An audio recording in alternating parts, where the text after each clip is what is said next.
It's worth making a distinction between two types of knowledge, namely a priori knowledge and a posteriori knowledge. A priori knowledge pertains to the types of things we can know through reason alone, the sort of knowledge we can have without needing to make observations or conduct experiments. For instance, all bachelors are unmarried, or all triangles have three sides. Based on what we mean by the word bachelor, and based on what we mean by the word married, there could never be a married bachelor. Based on what we mean by the word triangle, and based on what we mean when we say four sides, there could never, ever be a four-sided triangle. We don't need to go out into the world and conduct surveys, observations, or experiments in order to confirm these things. We know them by pure reason. A posteriori knowledge, on the other hand, refers to the things we come to know after observation. For instance, our knowledge that the sky is blue, or that the mass of Mars is 6.4171 times 10 to the 23rd kilograms, or that Leni Robredo is vice president of the Philippines. We actually have to go out into the world and investigate in order for us to find out these things. We cannot deduce, for instance, that Leni Robredo is vice president by simply ruminating on the concept of vice presidency or analyzing the meaning of the name Leni Robredo. In order for us to know that she is vice president, we actually have to have some outside knowledge of the world. It's not the sort of thing we can know simply by contemplation and staying completely inside our heads. A priori is a Latin term meaning from earlier or prior, as in the knowledge we gain prior to observation. A posteriori means from after, as in the knowledge we gain after observation.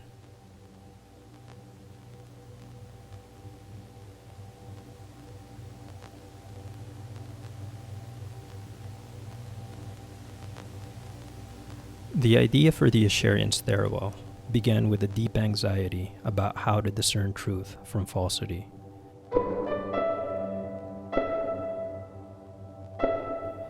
In 2012, I was a graduate student at the Rochester Institute of Technology's film program, trying to figure out what my thesis would be. My main area of study had been realism.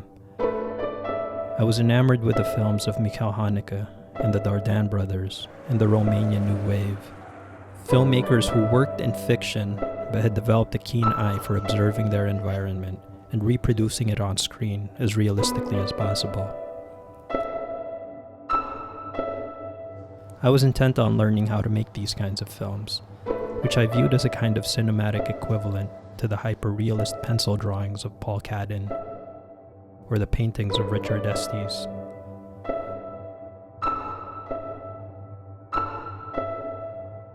In filmmaking, you mine for those realistic nuances with frame composition and lighting and editing and dialogue. Are you gay now? I don't know. I don't know. Trying to figure out why you had the hammer in the first But most of all, with a naturalism of the performances. I don't know. I have the hammer. Thank you. Are you using that dandruff shampoo I bought you? Yes. Barry. Camille's in the shot, right? Yeah. Curling right now. Or she's okay standing there. Am I okay here? Yeah, I mean, it's gonna be in the shot. I'll move this. No, you're good, yeah. Maybe just overlap this here. Is my hair super? That's fine. Yes? Yeah. Fine, all super looking? Isaac, for this one, let's try to get. We didn't see it open in the shot. We didn't see the laptop open in the shot. But it's fine. We've got it. But I just wanted for this time. All right. So this is the last time you guys are ever gonna do this scene. Good or bad? All right, let's go. Just see it. All right. Michael, which part of sound do I need to focus? This is picking them up, right? This is picking up those guys. Yeah, it's picking up. I mean, it doesn't go that far. I mean, you're getting. I mean, which part is But the more thing is, important? You can for use this other shot? audio. You can use Because other they're out audio. of focus They're out of anyway. It doesn't focus. matter Yeah. if they're. All right. So just boom, Isaac. Okay. Boom, Isaac. Here are some of those early works as we were trying to get a handle on realism. Get a call! You guys, the bus is here now. Let's go. Shut up. Piper, get your shoes on right now. Piper, cut it out. As we got better at this, I started to become uncomfortable with what the motion picture medium was capable of. At some point, I realized that there were artists who could get so good at realism as to make it extremely difficult, if not impossible, for the audience to determine whether they were watching a work of fiction or a documentation of an actual event. I know it. You're making me nervous. Get out of my light. I can't see anything. In class, we were shown films like No Lies and Delusions in Modern Primitivism, fake documentaries that were done so well and in which the acting was so good that I was actually fooled into believing they were real. And he's going to take you to the hospital. Sure, I can dig it out. Absolutely, it's going to be in that. It's going to be in that sound. I remember feeling a kind of existential panic when our teachers told us afterwards that these were actually scripted works of fiction that were done with actors.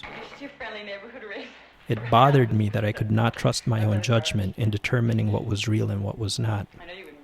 If I could so easily be led astray in an area I had been studying for years, how much worse could it get, and how often had I been duped before? You're okay. God damn! It is 6 o'clock on Monday morning, April 23rd. Here's our... I sank deeper into a sort of Cartesian skepticism about the media we consume. How do I know when the news is real? How do I determine that I'm not watching a carefully scripted, rehearsed, and impeccably performed work of fiction? How does one ever determine that? How do I know when something is a documentation of an actual event? How do I know that I'm not looking at a computer-generated image? Now, tell me which Obama here is real. To help families refinance their homes, to invest in things like high-tech manufacturing, clean energy, and the infrastructure that creates good new jobs. Anyone? The answer is none of them. None of these is actually real. By the time I was scheduled to propose my master's thesis in the fall of 2012, the world was changing in important ways. For the first time globally, smartphones were projected to outsell our old flip phones. Any question we had, any bit of trivia we'd forgotten, any argument about facts we were having, we could settle immediately, in theory, by looking it up on our phones.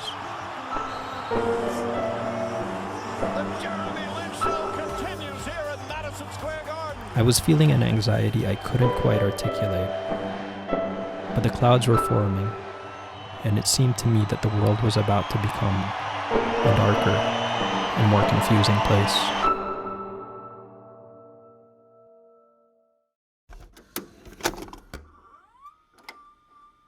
When I proposed the Escherian Stairwell as my capstone project, I framed it around the question of whether the internet had grown too quickly, like a laboratory experiment gone wrong, not necessarily in its breadth of information, but in its role in our lives.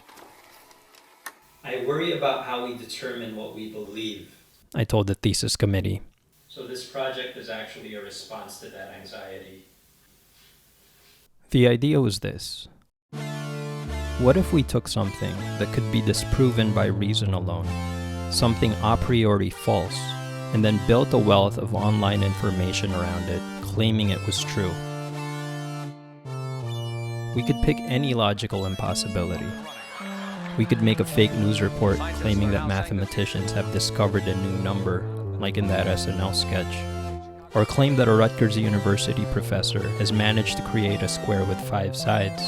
All it would take for anyone to disprove any of these accounts would be to simply think about them carefully and realize they cannot possibly be true. They are false by definition. We can distinguish these sorts of conceptual absurdities from a posteriori false claims, like the existence of mermaids, or that high-tech sportswear has invented a special shoe that allows you to run on water. Mermaids and Jesus shoes are at least conceivable in a way a 5-sided square is not. It is plausible that given enough resources and time, such shoes could one day be invented. So the claim that these shoes exist, while untrue, cannot be ruled out by reason alone. Kiro-san, camera. Camera speed. Scene 2, astronauts, take 14. Second sticks.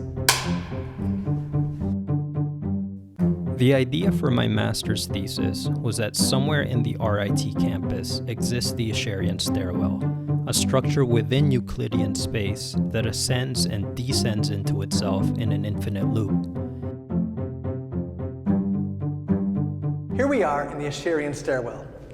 Located in Building 7, one of the first structures put up when RIT made the move from downtown Rochester to suburban Henrietta. The stairwell, designed by Filipino architect Rafael Nelson Aboganda. We would create a fake science show in order to introduce this marvel to the public. The program would appear amateurish and clumsily made, with bad sound design, cheesy sets, and volunteer participants that seem awkward and uncomfortable in front of the camera. And last year was a good time. We had a ball playing with the fluidic. Yeah. Fun with fluid. Awesome. But in actuality, everything would be scripted and planned in collaboration with some very talented and extremely well-rehearsed actors. We would execute everything with rigorous realism and then post the video on YouTube, labeling it Episode 3. Okay, so have you been here before, to the stairwell? The stairwell? Exactly. Yeah. Okay. Have you heard about it? No, never. Okay, never. Okay. Never. But what I want you to do is just walk up the stairs and wait for me on the next floor. Just go upstairs. Just go on up. There you go. That's it? That's it.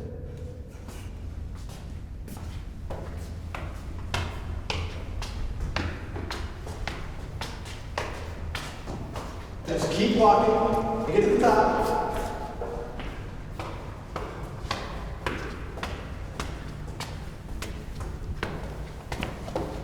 Rosie! What are you doing here?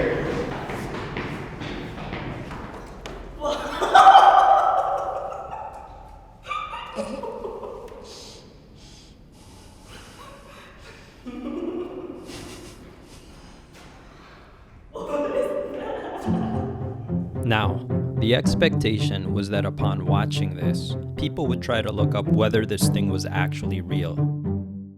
Among the materials viewers would find would be clips from a fake 1997 documentary featuring academics talking about the stairwell and taking seriously the notion that a logical contradiction has been manifested. Logical contradictions can also exist.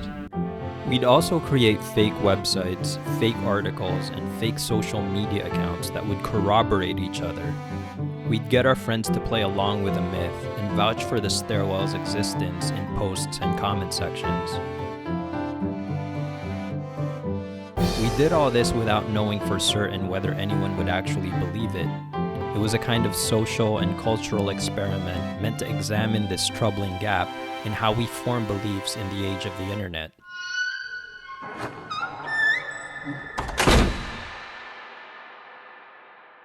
What you're proposing isn't even art, the thesis committee told me. It's not a film. It's a bunch of people going up and down some stairs. How is this project a culmination of things you learned at RIT? So I argued that everything about this was filmmaking. It involved all the stages of production and all the equipment and all the different responsibilities of any other film I'd made in school. And it was cinematic. It was about getting the audience to believe what they were seeing and allowing them to get swept up in awe and wonder the way I did when I first saw E.T. or Superman or Jurassic Park. In order for the writing and the acting and the cinematography and the special effects to be invisible, that is, in order for people to not even realize this was a film, we needed to be on top of our craft. Remember, this was 2012, a full 4 years before Donald Trump started throwing around the term fake news, and it became part of the everyday lexicon. The fake news Before we became acutely aware of the manipulability of online information and the ubiquity of fake profiles. Before the boom of troll farms, where armies of netizens were employed to disseminate disinformation, shape public opinion, proliferate oversimplified discourse, and swing elections around the world. Before the Marcos family organized an expansive network of Facebook pages, YouTube channels, Wikipedia warriors, and social media influencers in a relentless crusade to erase the memory of atrocities and plunder under Ferdinand Marcos. Well, thank you. Before the Myanmar military fabricated stories about Muslims raping Buddhists and posted bogus photos of terrorist acts in a systematic Facebook campaign to arouse disdain and fuel a genocide. Before Duterte's own disinformation program, which was intertwined with the Marcoses, resulted in his rise to power and a new wave of atrocities. Before we'd heard of deepfake, or Cambridge Analytica, or Russian bots. Before we'd even articulated the difference between misinformation and disinformation. At the time, even my professors found my concerns fairly abstract and theoretical. But they approved the project.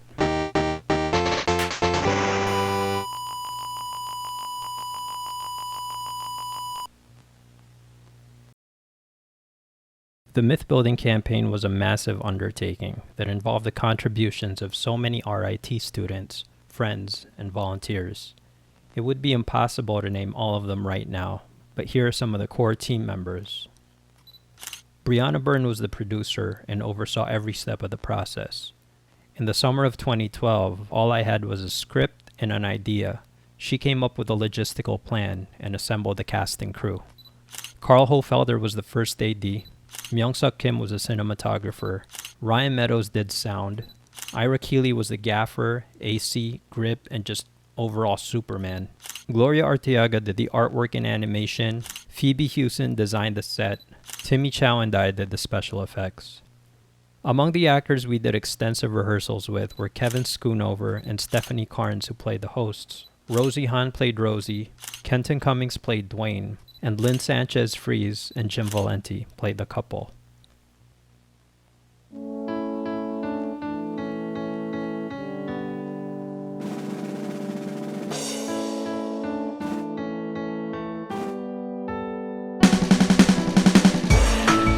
Hi, and welcome to this episode of Can You Imagine, where we spotlight some of the cool things about the Rochester Institute of Technology. 6 months after I proposed my thesis, I sent a rough cut of the fake science show to several people, including some RIT administrators.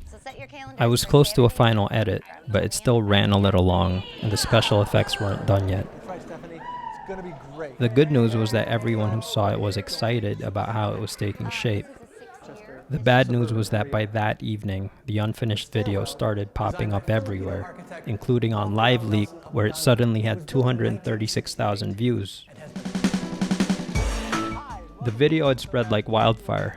People had stolen my rough cut and posted it on their own channels and various other platforms.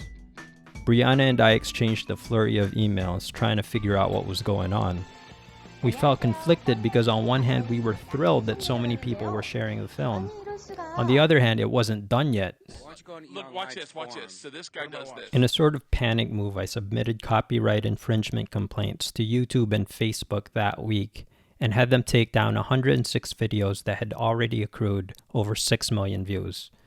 And then my advisor, the incomparable Kat Ashworth, told me it was a mistake to report the stolen videos since all this was part of the experiment. What the heck? So after a point, I let it go. I'm confused. It took me a few months to get used to the idea that things had gotten out of control so quickly, and that the project had been released into the world before we'd even finished it.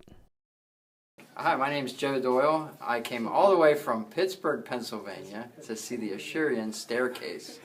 And you came from Buffalo? I'm from Buffalo. Okay. I saw this on a TV program. Yes. So we came here to see this. Yes.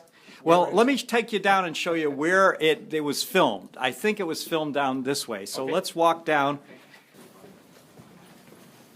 Charles, do you know about the Escherian staircase? All too much.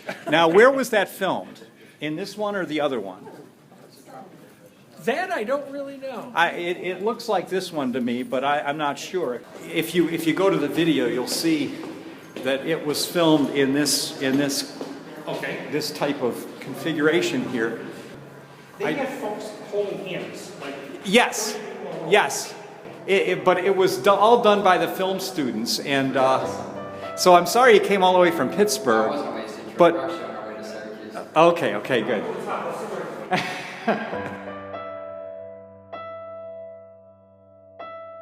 People were traveling to RIT and scouring the campus for this imaginary stairwell. There were visitors from Canada. One couple I spoke to had seen the video in India and happened to be visiting New York. They wanted to make sure they saw the stairs before they left. I felt bad for many of the visitors. We had to come up with souvenirs just so they wouldn't leave empty-handed. Many were angry and confused, but as it turned out, when we took the time to chat with them and explain what we were doing, most people decided to play along. Okay, so we found a never-ending staircase. This is real.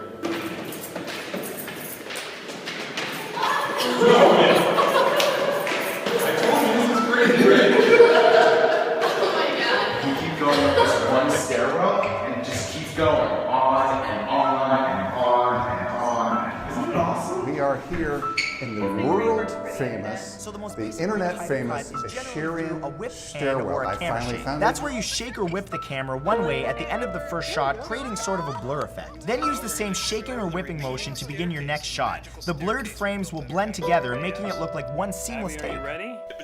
So here goes the guy, just like in any other of the millions and zillions of Escherian stairwells on the world, the billions of them, the gazillions of them. He's going up the stairs, just like all the other ones.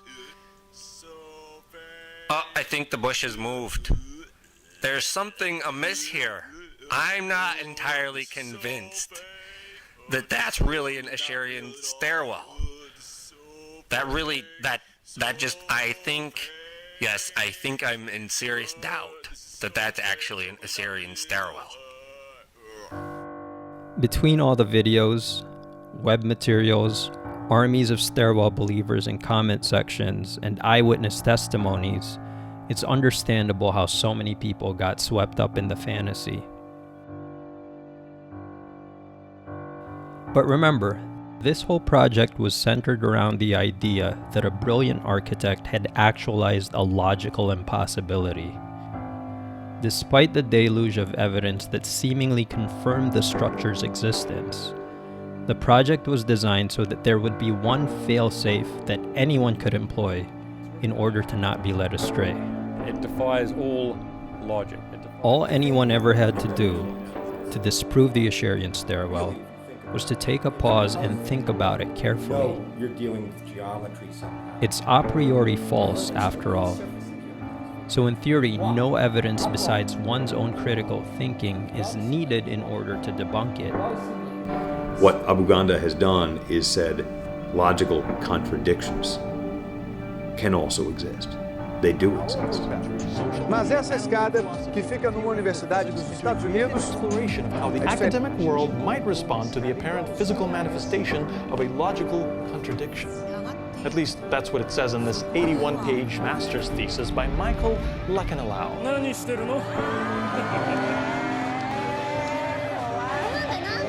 Chéquense este video a ver si ustedes le encuentran explicación. ¿Cómo lo hacen? Y de la otra persona. They edited that. There's no way they edited it. What are you talking about?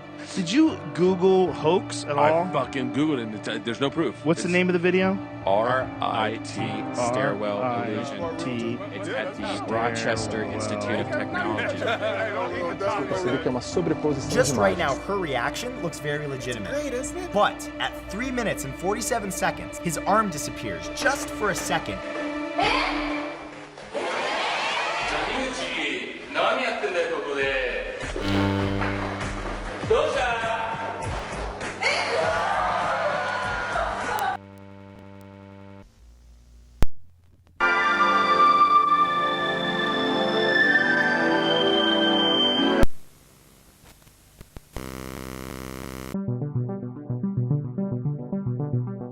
We can liken disinformation to an epidemic, or even a cockroach infestation.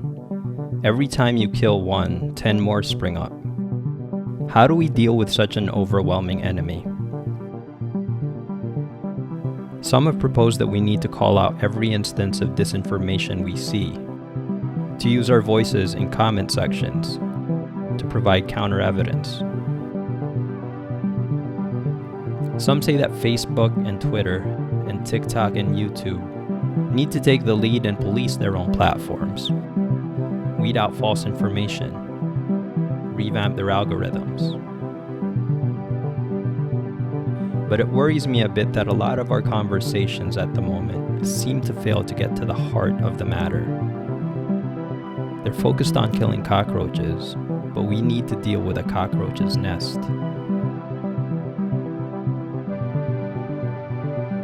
If we accept that a triangle can have 4 sides, or that 2 + 3 can equal 7, or that a structure can ascend to the bottom and descend to the top, then there's no telling the extent to which we'll believe any other falsehood. We wouldn't strive to resolve cognitive dissonances or sort through contradictory evidence. Our minds would simply find it normal to operate in a kind of perpetual doublethink, where something can both be and not be, and where atrocities are palatable, where we're okay with genocides or family separation or children in cages. We'd unthinkingly believe whatever we're told, or just as unthinkingly dismiss anything as a conspiracy. We are gonna go forward, and then we're gonna go forward, and then we're gonna go forward, and then we're gonna go forward. Whenever I give talks, people always approach me afterwards, expecting me to ease the anxieties they are suddenly feeling. How can I discern what's true from what's not? They ask me. They want me to give them some sort of advice about how they can protect themselves from being led astray, as though my thesis was about finding some sort of answer. But this project isn't about solving the problem. It's about seeing the problem. So if you're feeling the same kind of existential panic about how to navigate our world and determine what to believe, then that's a good thing. That's where we start. That's how it works right there. Yeah. I guess there's a slant in that. There's a little part. slant. It's easy. So you go up, but you also come down. Yeah, you go up, and then you go around, and stupid. it's kind I was fucking. It's stupid. It's stupid as fuck. If you looked He's at my dumb for Google- building it. The guy's dumb for building it. You're dumb for tweeting it. Everybody's dumb as fuck.